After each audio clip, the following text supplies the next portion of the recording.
Bonjour à tous et bienvenue à ce nouveau tutoriel de notre playlist nommée Technologie du bâtiment. Aujourd'hui, nous allons voir les fondations profondes.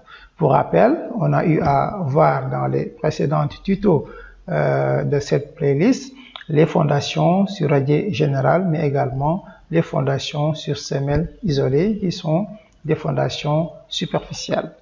Ok, donc les fondations profondes que nous allons voir aujourd'hui, et dans ce cadre de cette vidéo, nous allons voir la définition des fondations profondes.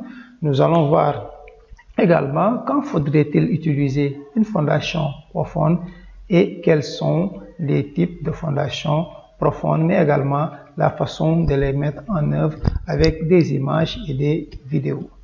Suivez jusqu'à la fin pour bénéficier de cette vidéo. Eh bien, les fondations profondes en béton armé peuvent être définies comme étant des éléments structurels utilisés dans la construction pour soutenir des charges importantes, mais également de transférer ces charges au sol porteur de manière efficace, comme tout type de fondation d'ailleurs.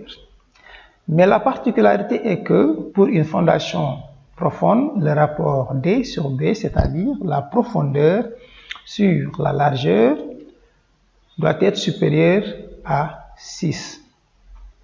Ou bien la fondation doit prendre appui sur un sol d'assise situé à plus de 3 mètres du niveau le plus bas de l'ouvrage. Et là, vous avez deux images pour illustrer ces dires. Là, vous avez le niveau le plus bas de l'ouvrage et vous voyez sa fondation est à 7 mètres par rapport à ce niveau, d'où la fondation est profonde.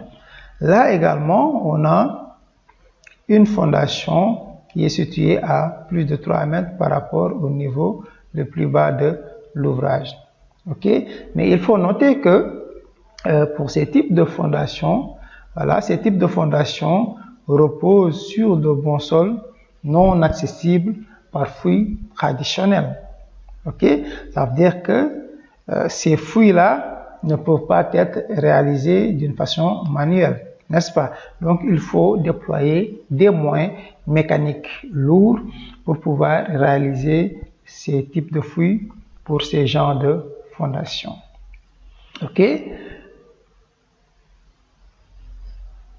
Ceci étant dit, il est important de savoir quand utiliser une fondation profonde. Bien, les fondations profondes sont utilisées quand le sol en surface est de trop mauvaise qualité. C'est comme cet exemple. Vous voyez ici le sol en surface est mou, ce qui a conduit à mettre en place une fondation profonde, voilà, pour atteindre le sol résistant. Donc, c'est parce que le sol superficiel est mou, le sol qui se trouve à la surface est mou, qu'on a fait recours ici à une fondation, voilà, profonde sur pied.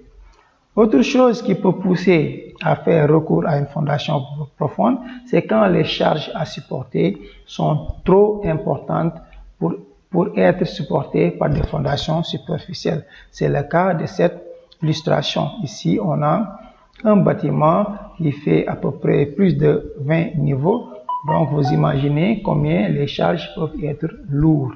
Et quand c'est le cas, et que si ces charges-là n'arrivent pas à être supportées par le sol qui se trouve en surface, alors forcément, il faut faire recours, voilà, à une fondation profonde quand la fondation superficielle ne tient pas ou quand la fondation sur radier général n'arrive pas à supporter le bâtiment. Ok?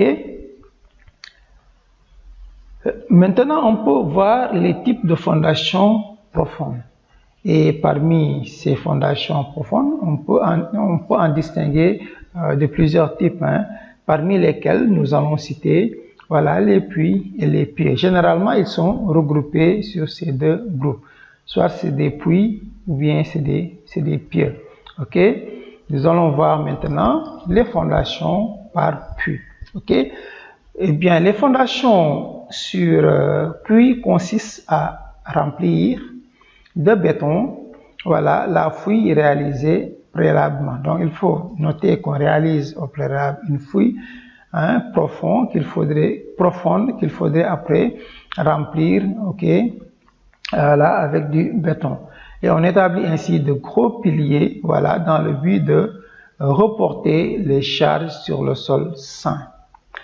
Ces puits sont généralement constitués d'une masse en béton de forme circulaire, mais c'est pas forcément circulaire, ça peut être de forme quelconque, carré par exemple, et sont réunis à leur extrémité par des longrines ou voiles en béton armé. Ok, et ce système est avantageux pour des puits de profondeur maximale comprise entre 6 à 8 mètres. Ok, donc on peut voir l'illustration à travers ces vidéos. Là par exemple, c'est pour montrer comment mettre en œuvre la fouille. Ok, donc on fait la fouille, on réalise le trou, disons, qu'on va après venir remplir avec du béton. Donc vous voyez que ça se fait avec des engins lourds, comme on l'a dit précédemment depuis l'introduction. Ok, donc on réalise la fouille, après on vient remplir maintenant la fouille avec du béton comme on l'a bien expliqué ici. Donc vous voyez, on a déjà réalisé la fouille elle est là maintenant on est en train de mettre le béton, ce qui fait qu'on aura, voilà, après établi de gros piliers comme on l'a dit ici, dans le but de reporter ces charges sur le sol sain. Ok, et là vous voyez, ça c'est des cheveux pour après mettre en place, voilà, les longrines. Ok, comme on l'a dit ici, on a dit que voilà, maintenant les extrémités sont comment dirais-je, voilà, elles sont réunies à les extrémités par des longrines ou voiles en béton armé. Et là, vous pouvez en voir plus clair. Vous voyez ici, on a des fondations, voilà, par puits que vous voyez ici. Vous voyez, voilà, vous voyez les gros massifs, les massifs de puits. Et là, vous voyez qu'ils sont reliés à leur extrémité, voilà, par des longrines. Vous voyez, les longrines sont là. Ok. Voilà. Après, on peut voir les pieux. Le pieu est un élément longitudinal qui se décompose en 3 parties. Il y a la tête, il y a la pointe, il y a le fût. Vous pouvez également faire le constat à travers ces images. Vous avez ici, voilà, la pointe. Regardez le curseur. La pointe, voilà, ça, c'est quoi? C'est le fût. Et vous avez la tête là-bas, de l'autre côté. Vous pouvez aussi le voir ici. On a ici la tête. Ça, c'est le fût. Et en bas, on a la pointe. OK? Ce qu'il faut noter est que ce mode de fondation est choisi lorsque le terrain d'assises est difficilement accessible par les fouilles traditionnelles à ciel ouvert, comme on l'a expliqué plus tôt. Voilà, excavation ou puits. Ce qui exclut le système de fondation étudié préalablement. Voilà. Cependant, on peut distinguer plusieurs types de pieux dépendant de leur manière de réalisation. Donc, il existe plusieurs types de pieux et la différence se situe au niveau de leur façon de les mettre en œuvre. Ok? Donc, il y a les pieux battus. Les pieux battus, il s'agit des pieux préfabriqués et précontraints sous forme de pièces longues en béton armé. La section peut être carrée, circulaire ou polygonale.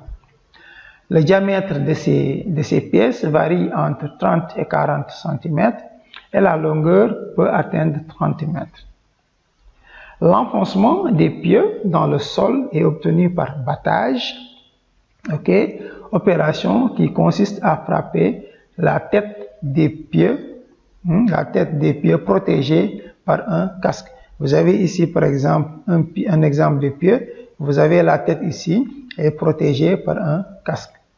Protégée par un casque en acier au moins d'une masse lourde. Voilà, on le fait pénétrer dans le sol au moins d'une masse lourde appelée mouton jusqu'à la pénétration dans la couche géologique jugée apte à encaisser les charges.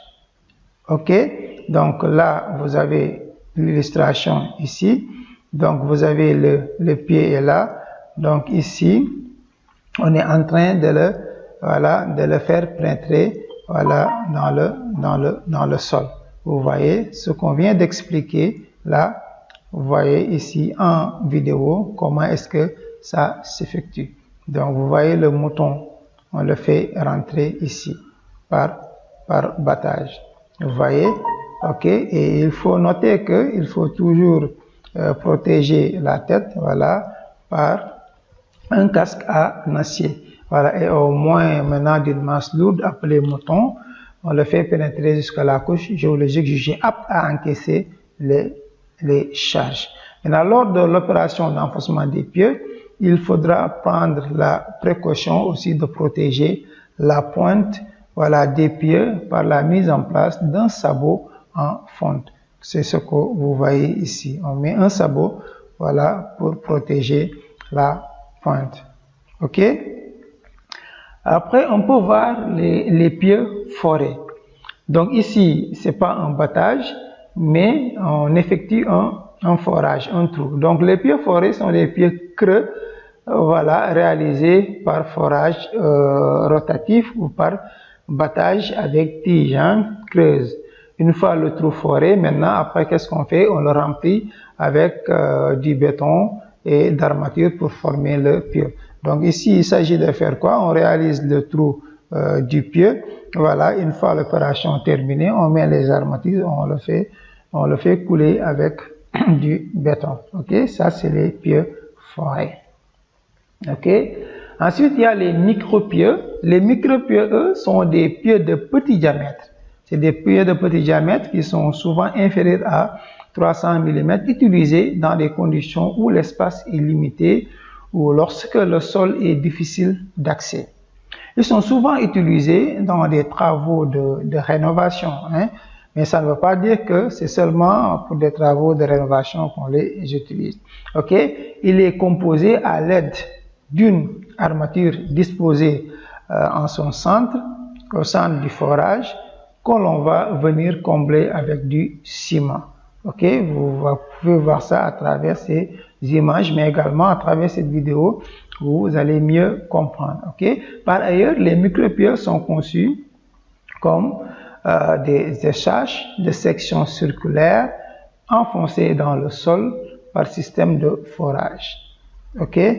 Regardez, là par exemple, on est en train d'enfoncer dans le sol un micro-pieu, voilà, par système de forage. Donc vous voyez comment est-ce que l'opération s'effectue. Et ces tubes sont remplis après de béton et sont adhérents à la semelle de fondation, voilà, grâce aux plaques d'adhérence ou barres en acier soudées à leur extrémité jouant le rôle d'acier de recouvrement. Donc vous voyez l'opération d'enfoncement du micro-pieu.